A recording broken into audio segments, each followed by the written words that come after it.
आप सभी का स्वागत है। मैं हूं विश्वामित्र सैनी। आज की ताज़ा खबरों को लेकर सबसे पहले नजर डालते हैं आज की हेडलाइंस पर। रोहतक पुलिस को मिली बड़ी कामयाबी, 25,000 का इनामी आरोपी गिरफ्तार। पेट्रोल व डीजल की बढ़ती कीमतों को लेकर कांग्रेस महिला विंग ने किया प्रदर्शन, सरकार के खिलाफ की जमकर नारेबाजी। महर्षि दयानंद विश्वविद्यालय रोहतक के कुलपति के भ्रष्टाचार को लेकर कुलाधिपति को पत्र लिखकर कार्रवाई की मांग की छात्र नेता विक्रम सिंह डुमोलिया ने। कोरोना की तीसरी लहर के आने की आशंका के चलते पीजीआईएमएस रोहतक में तैयारियां जोरों पर, प्रदेश के कई जिलों के डॉक्टर हुए शामिल। कोरोना संक्रमण के दौरान बेसहारा हुए बच्चों को दी जाएगी नकद सहायता, बताया एडीसी महेंद्रपाल ने।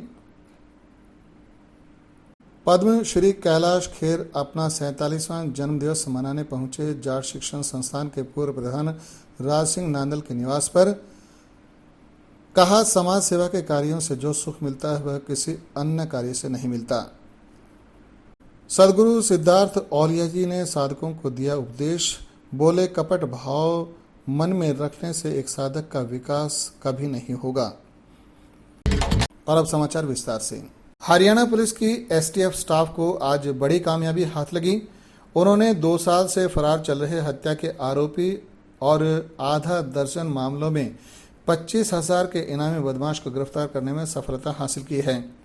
आरोपी झज्जर जिले का रहने वाला है। ये जानकारी देते हुए एसटीएफ रोहतक के इंचार्ज संदीप धनखड़ ने बताया कि फिलहाल एसटीएफ उनसे पूछताछ करने में जुटी हुई है, जिसे कोर्ट में पेश कर रिमांड की मांग की जाएगी, ताकि जो भी घटनाएं इसने की हैं उनके बारे में खुलासा हो सके। यही नहीं, जिन हथियारों का प्रयोग उसने क्राइम करने में किया है उनको भी बरामद करवाना है। उन्होंने बताया कि झज्जर जिले के मलिकपुर गांव का रहने वाले आरोपी ने मार्च 2019 में अपने 6-7 साथियों के साथ मिलकर छूछकवास में हत्या की घटना को अंजाम दिया था। तभी से ये फरार चल रहा था, जिसे आज एसटीएफ की टीम ने गिरफ्तार करने में सफलता हासिल की है। लगातार डीजल और पेट्रोल की बढ़ रही कीमतों को लेकर आज अंबेडकर चौक पर कांग्रेस पार्टी के कार्यकर्ताओं ने सरकार के खिलाफ प्रदर्शन किया और जमकर नारेबाजी की। उन्होंने कहा कि जिस तरीके से पेट्रोल और डीजल की कीमतें बढ़ रही हैं, उसके साथ साथ सभी चीज़ें महंगी हो रही हैं। सरकार को अपना फैसला वापस लेकर पेट्रोल डीजल की कीमतें कम करनी चाहिए। इन्हीं मुद्दों को लेकर आज कांग्रेस पार्टी की महिला विंग ने अंबेडकर चौक पर प्रदर्शन किया। बाद में पत्रकारों से रूबरू होते हुए उन्होंने कहा कि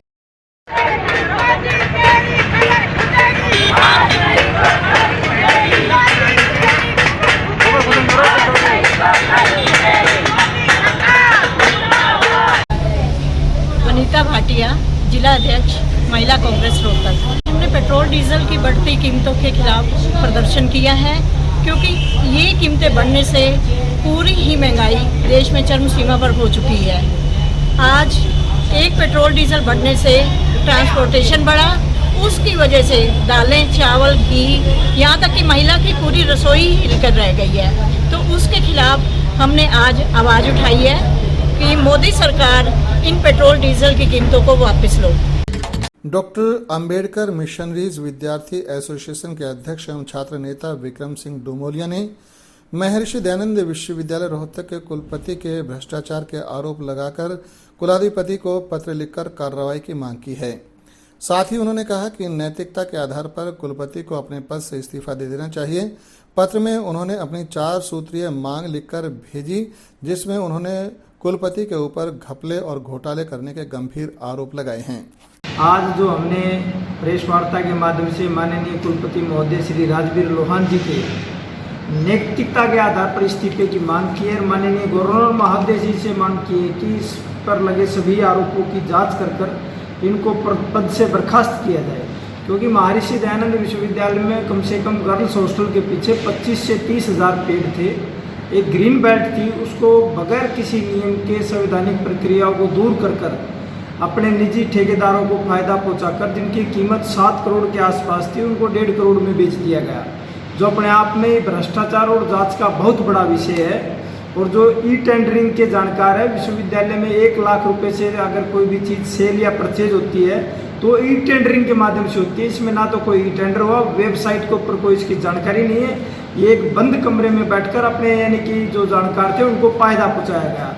इसमें आप देखिए कि महर्षि दयानंद विश्वविद्यालय में कितना बड़ा ये भ्रष्टाचार का मामला उजागर हुआ है। और इसमें महर्षि दयानंद विश्वविद्यालय में सुरक्षा एजेंसी जो काम कर रही है उसको लगभग 1.5-2 साल उसके काम को पूरा हो चुका है, लेकिन बार बार उसको एक्सटेंशन दी जा रही है। उसका लाखों रुपए का कई बार फाइन लग चुका है।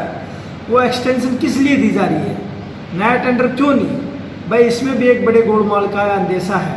सुखवा यूनिवर्सिटी के अंदर जब ये स्थायी कुलपति थे, एमडी यूनिवर्सिटी के स्थायी कुलपति थे, तो इन्होंने पद का दुरुपयोग कर अपने पद के जो गरिमा है उसको दूर कर भ्रष्टाचार के तहत कम से कम 1.5-2 करोड़ रुपए जो सुखवा यूनिवर्सिटी के ऊपर फाइन था उनको बगैर नियमों के उनको माफ़ करना एक तरीके का एमडी यूनिवर्सिटी के ऊपर बहुत बड़ा नुकसान है। मेरा सीधे तौर पर आरोप है कि माननीय मुख्यमंत्री महोदय जी ने कोरोना काल में कहा था कि भाई किसी भी कच्चे कर्मचारी की तनख्वाह नहीं रुकनी चाहिए, लेकिन एमडी यूनिवर्सिटी के अंदर आज भी हमारे जो है स्थायी कर्मचारी ऊपर है, सिक्योरिटी गार्ड है, 3 महीने से तनख्वाह के लिए दर दर भटक रहे हैं। हम माननीय कुलपति महोदय, यूजीसी चेयरमैन और मुख्यमंत्री हरियाणा सरकार से मांग करते हैं एक स्पेशल जांच एजेंसी बैठाकर, और इस प्रकार की भ्रष्ट नीति को लागू करने वाला व्यक्ति कोई भी हो उसको यानी कि इस विश्वविद्यालय में बने रहने का कोई अधिकार नहीं है। उसको पदमुक्त किया जाए, उसको निष्कासित किया जाए। कोरोना की दूसरी लहर खत्म होने पर आई है, लेकिन वैज्ञानिकों की माने तो तीसरी लहर की आशंका भी बनी हुई है, जिसको लेकर रोहतक पीजीआईएमएस में तैयारियां करनी शुरू कर दी हैं। इसी को लेकर आज एक प्रशिक्षण शिविर का आयोजन किया गया, जिसमें प्रदेश के कई डॉक्टरों ने हिस्सा लिया। पीजीआईएमएस अधिकारी ने बताया कि इस प्रशिक्षण शिविर में कोरोना से बचने व कोरोना पीड़ित मरीजों का इलाज कैसे किया जाना है, इसके बारे में विस्तार से चर्चा की गई।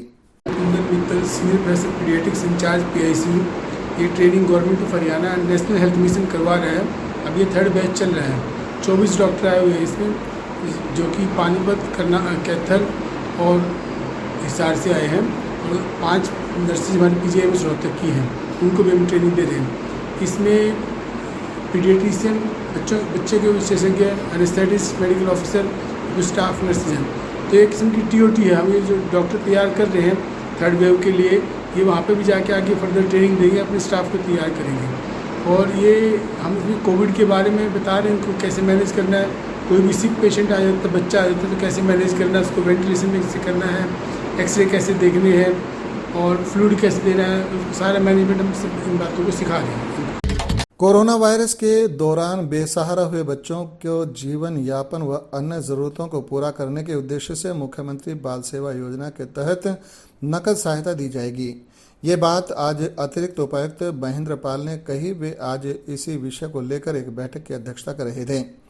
बैठक के दौरान अतिरिक्त उपायुक्त ने बताया कि कोविड-19 के दौरान बेसहारा व अनाथ हुए बच्चों को मुख्यमंत्री बाल सेवा योजना के तहत हर महीने 2500 रुपये नकद आर्थिक सहायता के तौर पर दिए जाएंगे तथा बच्चों को संभालने वाले परिवार को 12,000 रुपये की वार्षिक राशि आर्थिक सहायता के रूप में दी जाएगी। उन्होंने बताया कि यह सहायता बच्चों के 18 वर्ष यानी वयस्क होने तक ही दी जाएगी। उन्होंने कोरोना महामारी के दौरान इस प्रकार के पीड़ित बच्चों व उनके परिजनों से अपील करते हुए कहा कि वे जल्द से जल्द बच्चों के माता पिता का ब्यौरा महिला एवं बाल विकास अधिकारी अथवा लघु सचिवालय स्थित जिला बाल संरक्षण अधिकारी कार्यालय के कमरा नंबर 218 अथवा 216 में जमा करवाएं, ताकि उन्हें समय रहते योजना का लाभ दिया जा सके। बैठक में महिला एवं बाल विकास अधिकारी विमलेश कुमारी, जिला बाल संरक्षण अधिकारी कुलदीप सिंह, बाल संरक्षण अधिकारी पूनम सहित संबंधित अधिकारी मौजूद रहे। भारत के महान गायक पद्मश्री कैलाश खेर आज अपने 47वें जन्मदिवस पर गांव बोहर में जाट शिक्षण संस्था के पूर्व प्रधान राज सिंह नांदल के निवास पर मनाने के लिए पहुंचे। इस अवसर पर राज सिंह नांदल ने उन्हें शुभकामनाएं दी और उन्हें देहाती रीति रिवाजों के बारे में गहराई से जानकारी दी। राज सिंह नांदल ने बताया कि कैलाश खेर फाउंडेशन बहुत वर्षों से मानव सेवा में अग्रसर है।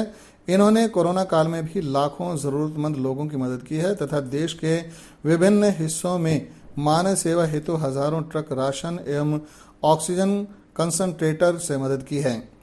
कैलाश खेर ने कहा कि समाज सेवा करके उन्हें जो सुख मिलता है वह किसी अन्य कार्य में नहीं मिलता। उन्होंने कहा कि जो प्यार व सम्मान राज सिंह नांदल के परिवार से मिला है वह अभूतपूर्व है। इसके लिए वे दिल से सभी के आभारी हैं। उन्होंने कहा कि ये जन्मदिन उन्हें हमेशा याद रहेगा। उन्होंने वादा किया कि वे दोबारा रोहतक जरूर आएंगे। इस अवसर पर मुख्य रूप से रामकरण सहरावत, कृष्ण कुमार नंबरदार, कैप्टन दयानंद, श्रीमती राजबाला चौधरी, आशीष नांदल, रेणुबाला, सुमन, पुष्टि, आदित्य, देवव्रत व वैदिका ने तिलक लगाकर कैलाश खेर का स्वागत किया तथा बाद में केक सेरेमनी का भी आयोजन किया गया। इस अवसर पर राज सिंह नांदल ने नोटों की माला पहनाकर व शॉल उड़ाकर उनकी लंबी आयु व अच्छे स्वास्थ्य की कामना की।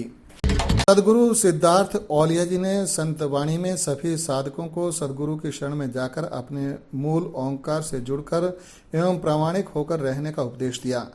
कपट भाव मन में रखने से एक साधक का विकास कभी नहीं होगा। सदगुरु के प्रति शरणागत भाव में रहकर उसके चरणों से प्रीत करके ही जीवन रूपी भवसागर पार होगा।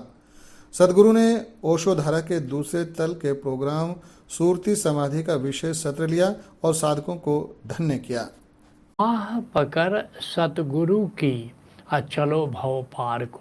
इसलिए जब मनुष्य जन्म मिला है तो फिर मनुष्य जन्म की सार्थकता किस में है? सार्थकता ये है कि हम जीवन को जान लें, जन्म को जान लें, मृत्यु को जान लें, अपने महाजीवन की यात्रा की, अपने परम जीवन की यात्रा को समझ लें। लेकिन इसके लिए शुरुआत कहाँ से करनी पड़ेगी? इसके लिए सदगुरु से शुरुआत करनी पड़ेगी। जिसने सत्य को जाना है, जिसने परम सत्य को जाना है, जिसने परम जीवन के रहस्य को जाना है, भले उसकी शरण जाना है, उसकी बाह पकड़ लेनी है। जिसके लिए तुलसी साहब कहते हैं, तन मन से साचार है और गहे जो सतगुरु बाह। कहते हैं कि अपने जीवन को शुद्ध करो, अपने मन को निर्मल करो और पाखंड मत करो, प्रामाणिक जीवन जियो। जो कहो उसे करो, जो करो बस वही कहो और गहे जो सतगुरु बाह। फिर क्या करना है? जो परम सत्य को जिसने जाना है, ऐसे सतगुरु से अपना नाता जोड़ो और फिर काल कभी रोके नहीं। और अगर तुमने सतगुरु से नाता जोड़ लिया तो फिर जो मृत्यु है, ये काल है, जो यमदूत है, वो तुम्हारे मार्ग में बाधा नहीं बनता, क्योंकि तुम्हारी मॉनिटरिंग बैकुंठ लोक से, विष्णु लोक से शुरू होती है, संत लोक से शुरू हो जाती है और तुम्हारे जीवन की वो मॉनिटरिंग करते हैं कि धर्म पथ पर, सद्धर्म पथ पर तुम कैसे आगे बढ़ते रहो। और कहते दे बताई धुर राह। कैसे करते हैं कि सदगुरु से जब नाता जोड़ते हो तो जो ओंकार है, जो हमारा मूल तत्व है, उसका ज्ञान सतगुरु देता है। और एक बार ओंकार के सुमिरन में जीते हो तो फिर शिव लोक से कोई यमदूत आकर के तुमको परेशान नहीं करता। और इसके साथ ही खबरों का ये सिलसिला अब यहीं पर संपूर्ण होता है। अगले समाचार बुलेटिन में आपसे फिर मुलाकात होगी। तब तक के लिए नमस्कार।